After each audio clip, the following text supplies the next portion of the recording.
films, cassettes.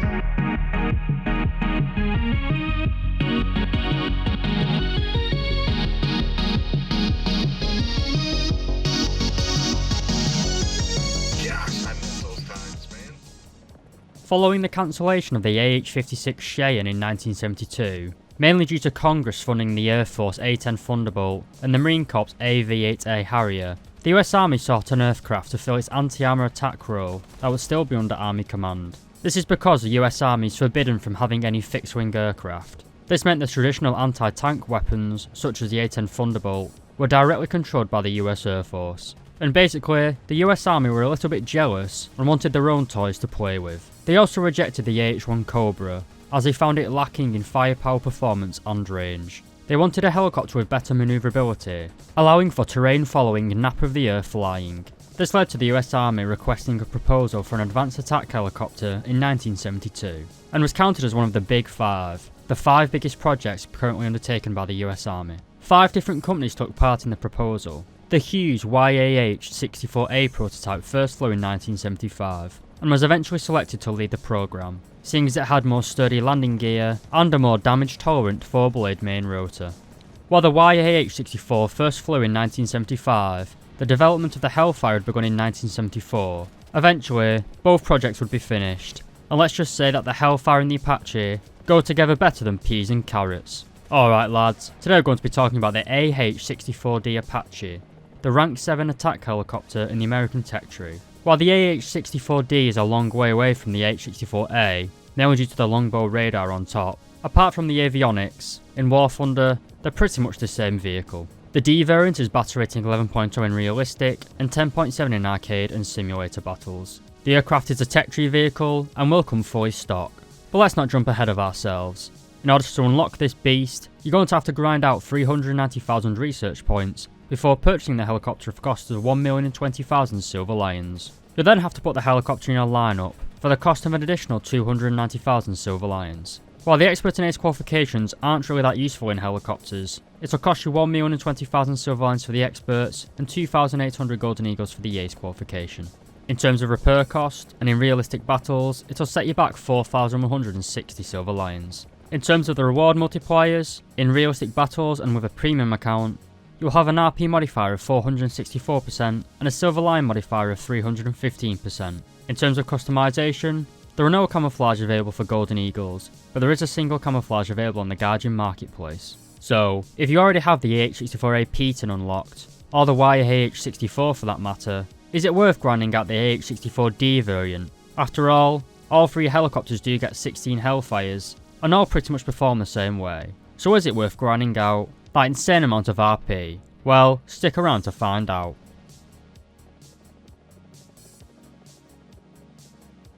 When it comes to performance and survivability, the Apache is very fast, but is a little lacking on the survivability side. The helicopter can reach a top speed of 320 km per hour at an altitude of 1,000 meters, but it can also reach a maximum altitude of 5,400 meters. Ironically, the Apache rather performs better at low altitudes, not because the engines are better down low, but because it's very hard to be shot down by Tunguskas and automatics when you're flying low. You never want to take helicopters high, as you're basically a sitting duck, especially for top tier air defense systems. In terms of armour, we do have a little bit of Kevlar carbide around the cockpit. This is 21mm thick and provides 25mm in effective thickness. This isn't really going to defend your pilots from direct gunfire, but it may offer some protection against splintering.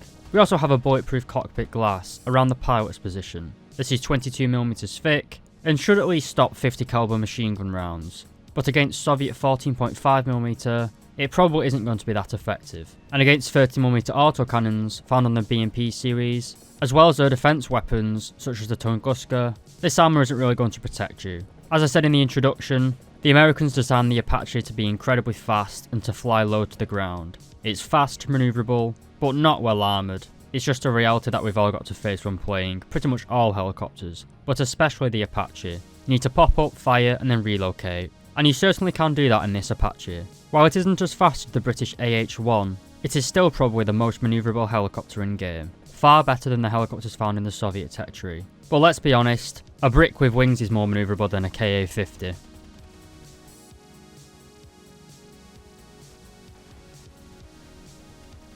The best place to start when talking about the longbow is of course the longbow radar. This has both air-to-air and air-to-ground search capabilities. However, in most War Thunder battles, it isn't particularly useful. You can't lock onto enemy targets. For ground targets for example, you can't lock them in the air-to-ground mode. And you can't really lock them in the air-to-air mode either. It's more just a thing that helps you become aware of jets incoming or incoming ground vehicles. It isn't like an aircraft radar where you can lock them and you can use it to get a kill. But we then come on to the stock weapon of the Apache, which is the 30mm M230E-1 cannon. It is in a flexible chin mount and it has a horizontal guidance of 86 degrees, either side of the nose of the aircraft. It has 60 degrees of gun depression and 11 degrees of gun elevation, giving you great firing angles with this gun. You can carry a total of 1,200 rounds of ammunition, and you have a fire rate of 620 rounds per minute. But what do you fire out this cannon?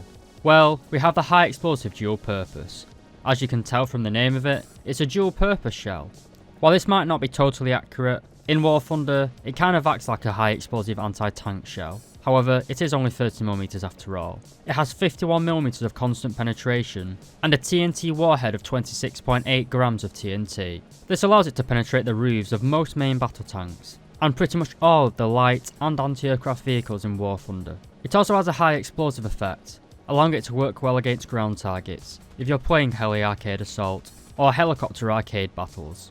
This gun is very good and is highly useful for clearing out ground targets, enemy fast moving jets, and generally pissing off enemy players. We then come on to our first weapons mounted on the wings of the helicopter, and these are the Hydra-70 M247 rockets. You can carry 19 per pod and 4 pods in total, so if you choose to, you can carry a maximum of 76 of these rockets. They travel at a speed of 739 meters per second and contain a TNT warhead containing 1.19 kilograms of TNT. They feature a high explosive anti-tank warhead, giving them a constant 290mm of armor penetration against flat steel, and against armor angled at 60 degrees, this drops down to 145mm of penetration. These rockets are very good when stock, especially if you're playing helicopter arcade battles, as they do rip through light tanks, as well as AA and howitzer embankments. Remember as well, this helicopter does have a CCIP system, so you can aim them relatively easily. We then come on to the bread and butter of the Apache, the AGM-114K Hellfire 2 missiles.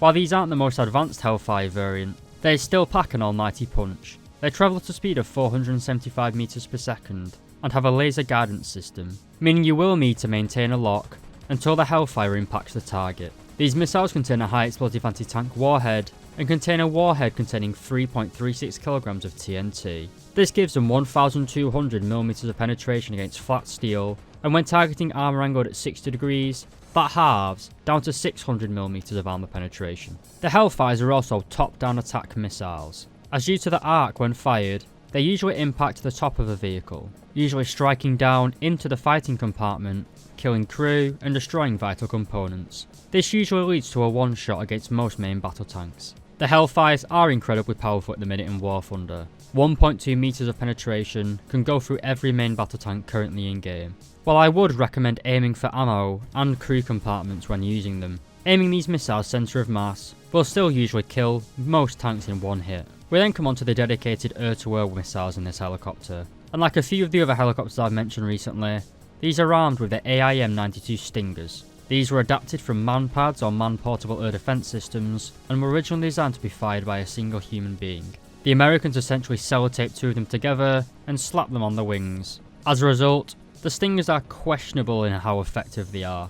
They are infrared guided and have a rear aspect lock range of 7 km and an all aspect lock range of 4.5 km. They are ECCM capable, meaning they cannot be jammed by IR jammers. But the biggest weakness of the man-pads is a 10G overload. This makes them very bad at tracking enemy targets, especially if the target is coming straight towards you or travelling perpendicular to your flight. Because of this, I'd only recommend firing at opponents going directly away from you. This is pretty bad because most jets are coming towards you or trying to evade you, not flying directly away from you and flying perfectly straight away from you. That covers it for the weapons, but we have a few more features to talk about. The Apache contain a lot of flares, 30 in total. You also have an MAV, which is a missile approach warning system. When the Apache detects a missile coming towards the aircraft, it will automatically deploy flares, and if you have your countermeasures set to mixed, it will fire IR and chaff at the same time, effectively blocking both IR guided missiles and semi-active radar homing missiles. The Apache gun sight also has very high resolution thermal imaging, allowing you to easily acquire targets. The thermals, countermeasures, and the wide range of incredibly powerful weaponry make the Apache one of the deadliest helicopters currently in game.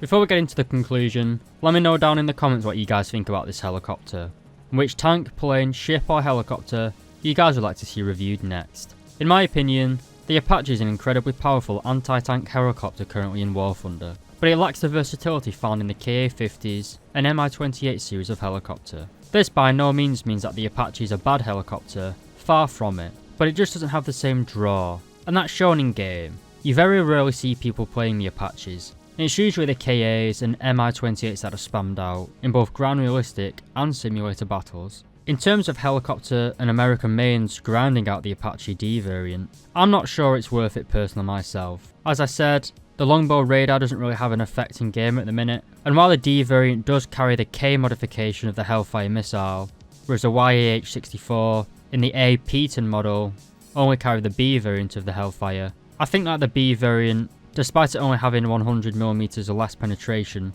is still a pretty good missile. So if you've already bought the AH-64A P-10, or you've grinded out the AH-64 Squadron vehicle, then I don't really think there's any reason to get the AH-D variant. They fly the same, play the same, and have pretty much the exact same weapon loadouts. While I love my Apache, I take it into all top tier American battles. For the casual player, or someone that just can't be arsed grinding out such a huge amount of RP to get the D longbow variant, I wouldn't say it's worth it, lads. Please do consider. Alright lads, I hope you enjoyed that video, and if you did, please do consider subscribing to the channel. You can also leave a like and a comment, which again, also boosts me in the algorithm, helping my channel to grow. You can also follow me on Twitter, as well as Twitch. And if you're a huge fan of the channel, you can become a member of the YouTube channel, which will give you a unique icon next to your comment, in both comments under videos and on YouTube live streams. Once again, thank you very much for watching this far into the video lads, and I'll see you in the next one.